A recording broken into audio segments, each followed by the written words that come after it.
আজকে সুপ্রিম কোর্টে মামলা পর্যন্ত হয়েছে।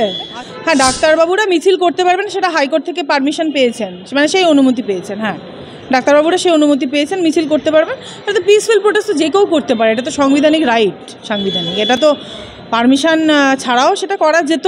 তারা কেনই বা তুলেছিলেন, কেনই বা মামলা করে আবার পারমিশন চাইছেন? ঠিক আছে, ভালো করেছেন, গণতন্ত্রের প্রসেসের মাধ্যমে ওনারা পারমিশন চেয়ে যদি মনে করেন যে তারা আন্দোলন করবেন, ঠিক আছে, ভালো করুক।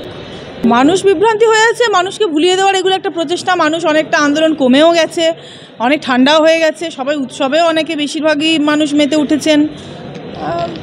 হ্যাঁ, মানে এইটাই তো করা ট্যাকটিক্স, এগুলো এই ট্যাকটিক্সে ভালোই ফলপ্রসূ হয়েছে অবশ্যই। কারণ আন্দোলনটা সেইভাবে কি দেখতে পাচ্ছেন, মানে আছে সেইভাবে আমরা করছি অবশ্যই, কিন্তু তবু মানুষের মন থেকে যত দিন যায়, with the time it fade যাবে। সেইভাবে যেভাবে ধরুন সময়টাও মানে অনেকটা চলে গিয়েছে, অতিবাহিত হয়েছে, এইভাবেই মানুষকে মন থেকে ভুলে দেওয়ার চেষ্টা। তবে মানুষের এটা ভুললে চলবে না, মানুষকে আন্দোলন চালিয়ে যেতে হবে। মানুষকে এটা মনে রাখতে হবে যে আজ তাদের ঘরেও যখন ঢুকবে, আর ঘরে ঢুকে তো পড়ছে, সবারই তো ঘরে ঢুকে পড়ছে, সেইভাবে তাদেরকে লড়াইটা, মানুষের আন্দোলন বন্ধ করলে তো কোনোভাবে মতেই হবে না।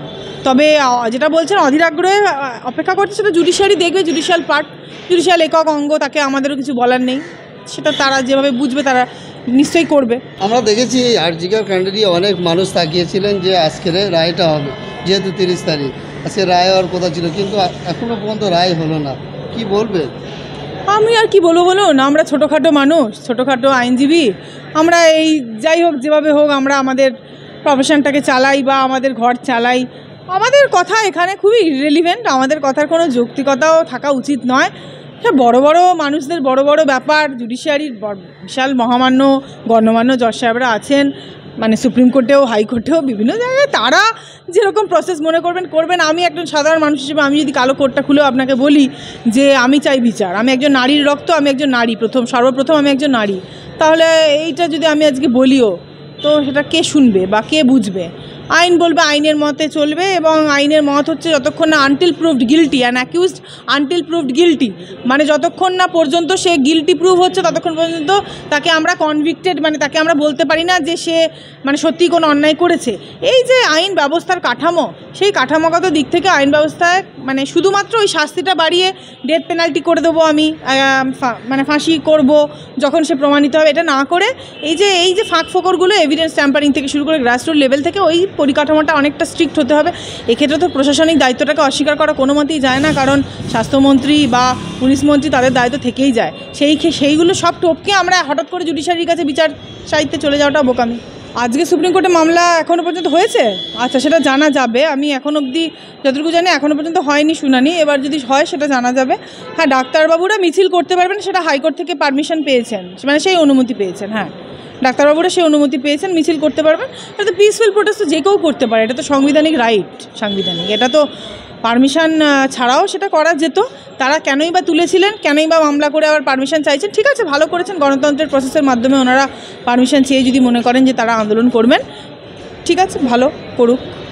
আমরা দেখেছি লাইভ স্ট্রিম যে এ নিয়ে বিরোধিতা করেছিল কাবুল সিব্বাল, সেই জন্য কি সুপ্রিম কোর্টের রায় দেখছে না কেউ? না, সেটা তো মহামান্য আদালতের জজ সাহেবরা তো একবারও বলেননি যে আমরা কারোর আবেদনে, মানে রাজ্য সরকারের কোনো আইনজীবীর যারা রাজ্যকে রিপ্রেজেন্ট করছে আর কি, তাদের আবেদনে আমরা লাইভ স্ট্রিমিংটা বন্ধ করব বা আগামী দিনেও বন্ধ রাখবো, তাই সেরকম কোনো ব্যাপার নেই।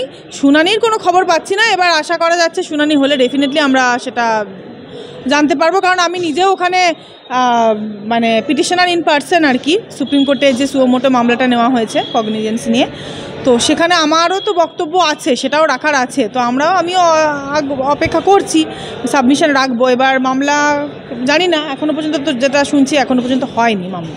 আপনার ধারণা কি এই যে আরজিকর মামলা নিয়ে চতুর্দিকে মানুষ বিভ্রান্ত হয়ে আছে, কবে শুনানি হবে? এই মামলাটা এত ঢিলা হচ্ছে, কি মানুষ বিভ্রান্তি হয়ে আছে, মানুষকে ভুলিয়ে দেওয়ার এগুলো একটা প্রচেষ্টা। মানুষ অনেকটা আন্দোলন কমেও গেছে, অনেক ঠান্ডাও হয়ে গেছে, সবাই উৎসবেও অনেকে বেশিরভাগই মানুষ মেতে উঠেছেন।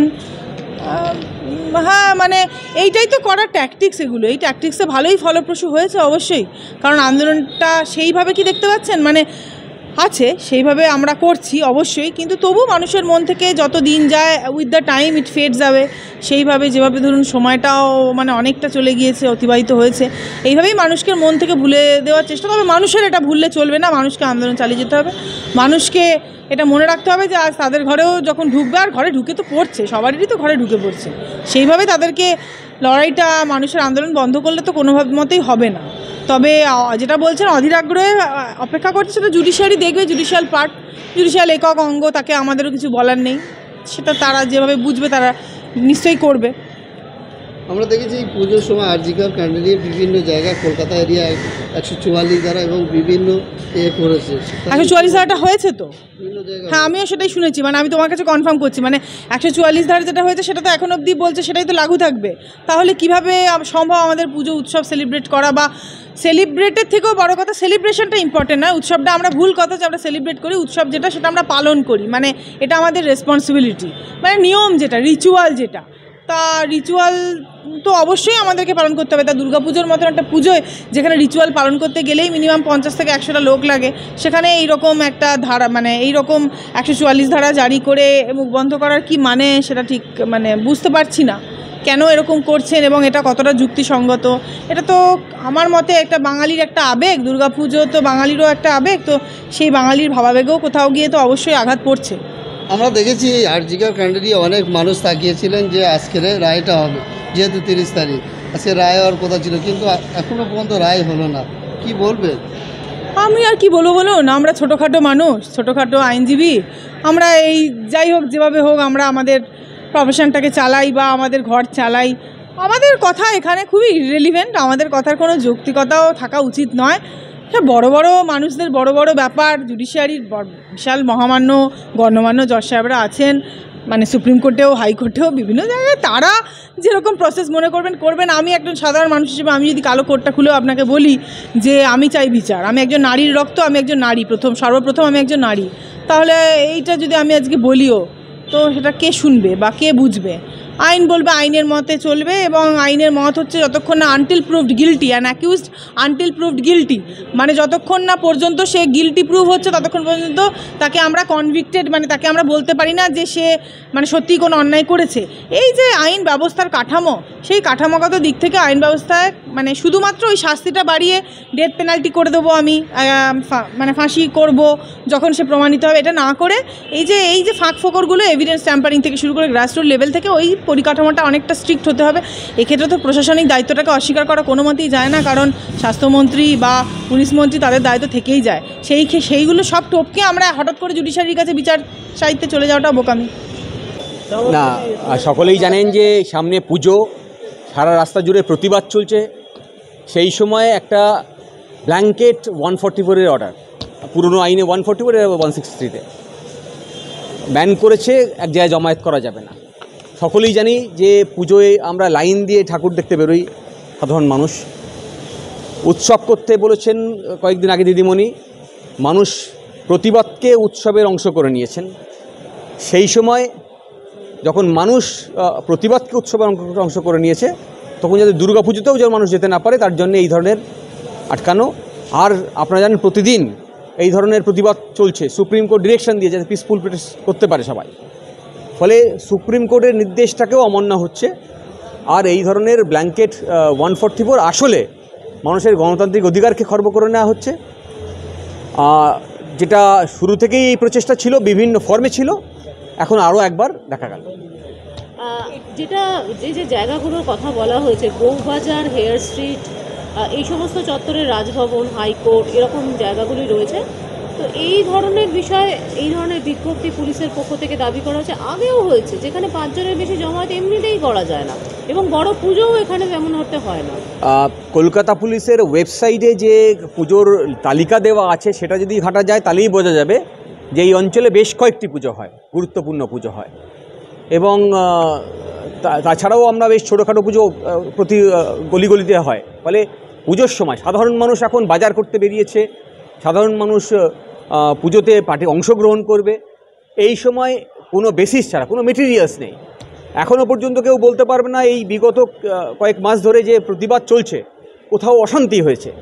যেখানে পুলিশ অশান্তি করার চেষ্টা করেনি সেখানে কোনো অশান্তি হয়নি, সাধারণ মানুষ শান্তিপূর্ণভাবে এই প্রতিবাদ করছে। এইখানে এই ধরনের ব্ল্যাঙ্কেট অর্ডার আসলে এই প্রতিবাদ কর্মসূচিকে যাতে ব্যাহত করা যায় তার একটা প্রচেষ্টা, এবং সাধারণ মানুষ যারা প্রতিবাদকে উৎসবের অংশ করে নিয়েছে তাদেরকে বাধা দেওয়ার প্রচেষ্টা। কে বা কারা এই মামলাটি করবে? মামলা করেছে ডাক্তারদের একটা অংশ, জয়েন্ট ডক্টরস ফোরাম, তারা মামলা করেছে, এবং ছাত্র যুব মহিলা সংগঠন বামপন্থীদের তারাও করেছে। তাদের মিছিলটা তো আজকে ছিল, তবে সেই তারা মিছিল করছে, কিন্তু আগামী দিনে এই ধরনের যে 144-এর অর্ডার বা এই ধরনের যে রেস্ট্রেন অর্ডার 160 যেটা এখন নতুন আইনে পাস করেছে, তা গণতন্ত্রের বিরোধী। যারা গণতন্ত্রপ্রেমী মানুষ তারা সকলেই এই আইনের অর্ডারের বিরোধিতা করে, ফলে এই চ্যালেঞ্জ তারাও করেছে। পুলিশ বলছে এই অর্ডার আগেও দিয়েছে তারা।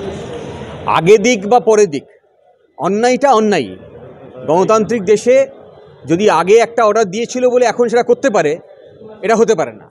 হ্যাঁ, বছর কি নতুন কিছু আশঙ্কা করছেন? এই ধরনের অর্ডার তো হয়েছে না, এই ধরনের অর্ডার এর আগে তেমন দেখা যায়নি। একটা অর্ডার মার্চ মাসে জারি করেছিল, কিন্তু তা ইমপ্লিমেন্ট করেনি।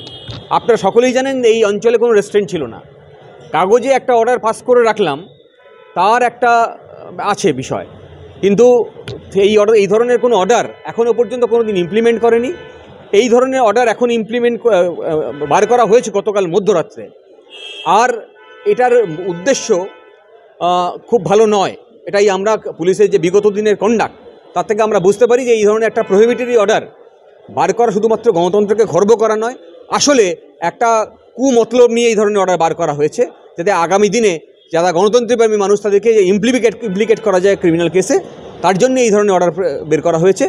এই কুমতলব তাকে আমরা ডেপ্রিকেট